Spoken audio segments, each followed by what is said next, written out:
السلام علیکم ورحمة الله وبرکاته. فیضان له پکتیا ولایت څخه سلامونه رالیږلي او د سلام نه یې وروسته لیکلي چې زه یوه پوښتنه لرم. پوښتنه مې دا ده، بعضې علما وایي چې څوک ګیره ښیي هغه د کفر حالات ته رسیږي.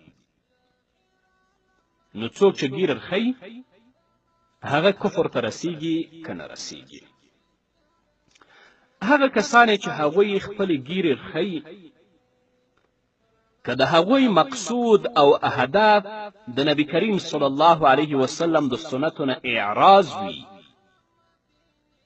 او د هغوی مقصد د نبی کریم صلی الله علیه وسلم د سنتو سپکاوی وي، د هغوی مقصد د دین سپکاوی وي، نو دلته بیا کفر ته رسیږي. او که داسې چې هغوی ګیرې ښیي لکن د هغوی مقصد او هدف اعراض د نبی کریم صلی الله علیه وسلم د سنتو نه نه وي، د نبی کریم صلی الله علیه وسلم د سنتو سپکاوی هم نه وي، دا بیا فسق او معصیت دی، کفر نه دی. صرف په ګیرې ښیلې باندې څوک کفر ته نه رسېږي. په کوم جرأت سره څوک دا فتوا ورکوي؟ خو که د نبی کریم صلی الله علیه وسلم د سنتو سپکاوی وکړي نو بیا په کفر کې شک نشته. هندیه په 2م جلد کې په 263 صفحه کې لیکي: من لم يقم ببعض الانبیاء او لم يرض بسنة من سنن المرسلین فقد کفر.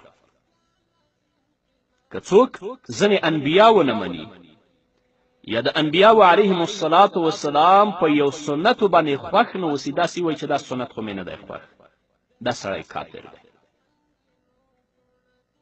خو که دا ګیره ښیي او په دې پوهیږي چې د ګیرې پر ښیلو کې زه ګنهګار یم، هدف یې سپکاوی نه دی، نو په دې صورت کې فسق او معصیت دی، اما کفر نه دی.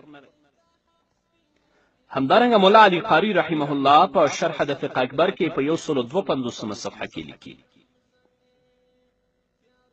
چې د ګناه حلال ګڼل که هغه صغیره وي او که کبیره وي، دا کفر دی.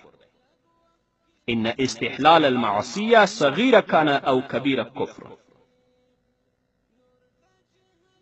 حلال ګڼل د ګناه که هغه صغیره وي او که کبیره وي، دا کفر دی. اذا ثبت کونها معصیه بدلاله قطعیه وکذا الاستهانه بها کفر. که په قطعي دلیل سره ثابته شي چې دا صغیره ګناه ده او په قطعي دلیل سره ثابته شي چې دا کبیره ګناه ده او ته دا ګناه حلاله ګڼې، نو په دې صورت کې کفر ته رسېږي. همدارنګه نبراس شرح د شرح عقاید لیکي: واستحلال المعصیه صغیره كانت او کبیره کفر لأنه تكذيب للشارع إذا ثبت كونها معصية بدليل قطعي. د ګناه حلال ګڼل که هغه وړه ګناوي او که غټه ګناوي، دا کفر دی، ځکه په دې کې تکذیب د شارع دی، ته شارع دروغجن ګڼي، خو چې کله دا ګناه په قطعي دلیل سره ثابته شي چې دا ګناه ده، نو د ګیرې پرېښودل د اسلام په مقدس دین کې دا یو واجب عمل دی. علماو پې ګڼې رسالې لیکلي دي. که یو څوک د وجوب او د سنت نه انکار نه کوي او سپکاوی هم نه کوي، خری یې فسق او معصیت دی، اما کفر نه دی. سمندر د هجرت په کور کې پیل شوه غزل مدینې.